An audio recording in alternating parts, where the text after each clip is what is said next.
दोस्तों अस्सलाम वालेकुम वरहमतुल्लाहि वबरकातुहू। उम्मीद है आप लोग खैरियत से होंगे और ये सीरत सीरीज़ का जो सिलसिला है वो लगातार जारी है और अल्हम्दुलिल्लाह आप लोग सुन रहे हैं, उसका अच्छा फीडबैक भी आ रहा है। ये एपिसोड नंबर 7 आज पेश करने की कोशिश कर रहा हूँ।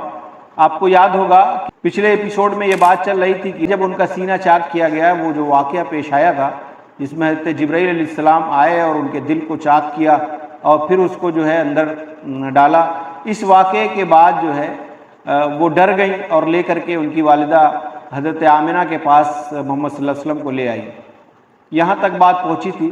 उसके बाद अल्लाह के रसूल सल्लल्लाहु अलैहि वसल्लम अपनी अम्मी के साथ रहने लगते हैं और कुछ सालों के बाद जब आपकी उम्र 6 साल की तकरीबन हो जाती है तो एक दिन उनकी वालिदा हज़रत आमिना अपने शौहर की कब्र दिखाने के लिए, यानी कि मोहम्मद सल्लल्लाहु अलैहि वसल्लम को उनके वालिद की कब्र दिखाने के लिए उनको मदीने लेके जाती हैं।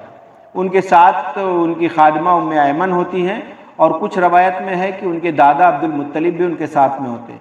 वहाँ जाती हैं और तकरीबन 1 महीने के आसपास वहाँ रहती हैं। उसके बाद जो है जब वहाँ से चलने लगती हैं, आप जानते हैं मक्का और मदीने की दूरी तकरीबन 500 किलोमीटर की है। जब वो वहाँ से वापस आती हैं तो रास्ते में मदीना और मक्के के बीच में एक जगह है जिसको मकाम अबवा बोलते हैं, यानी अबवा की जगह। उस मकाम पर जब पहुँचती हैं वहाँ उनकी तबीयत ख़राब होती है और वहीं पर रास्ते ही में उनका इंतकाल हो जाता है। आप सोचें कि जिस वक्त अल्लाह के रसूल सल्लल्लाहु अलैहि वसल्लम सिर्फ 6 साल के थे, उनकी अम्मी का इंतकाल हो गया और आपकी पैदाइश से पहले आपकी वालिद का भी इंतकाल हो जाता है।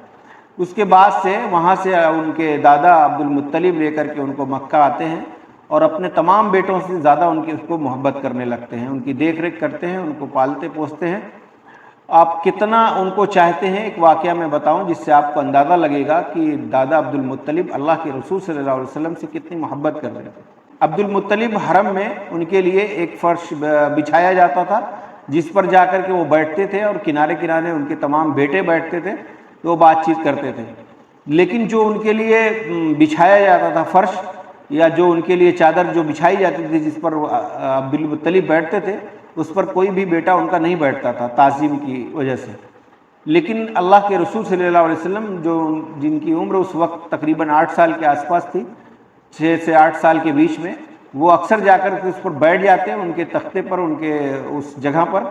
तो उनके चचा लोग जब उनको हटाते तो एक बार जो है दादा अब्दुल मुत्तलिब ने देख लिया तो अपने बेटों से कहा कि नहीं, इसको मत हटाया करो क्योंकि मेरे इस बेटे की अजीब शान है, ये बहुत ही निराला बच्चा है। तो उनको अपने पास बैठाते और उनके सरों पर हाथ फेरते, पीठ पर हाथ फेरते, उनकी बहुत ही इज्जत करते, खुद उनसे अदब के साथ बात करते, अल्लाह के रसूल सल्लल्लाहु अलैहि वसल्लम को बहुत इज्जत देते। इस तरह जो है जब उनकी उम्र 8 साल मुकम्मल हो गई तो दादा अब्दुल मुत्तलिब भी बीमार पड़ गए और जो है इस दुनिया से रुखसत होने को आए। तो उन्होंने अपने तमाम बेटों को बुलाया और उसके बाद जो है उनके जो सगे चचा अबू तालिब के ज़िम्मे अपने बेटे यानी मोहम्मद सल्लल्लाहु अलैहि वसल्लम को उनकी सुपुर्द किया और उसके बाद उनका इंतकाल हो गया। इस एपिसोड में बस इतना ही। अगले एपिसोड में इंशाल्लाह बात होगी चचा अबू तालिब का, जो उनके साथ हुस्न सलूक रहा और जो तमाम उनकी सरपरस्ती रही, उसके ताल्लुक़ से बात होगी। अल्लाह हाफिज़।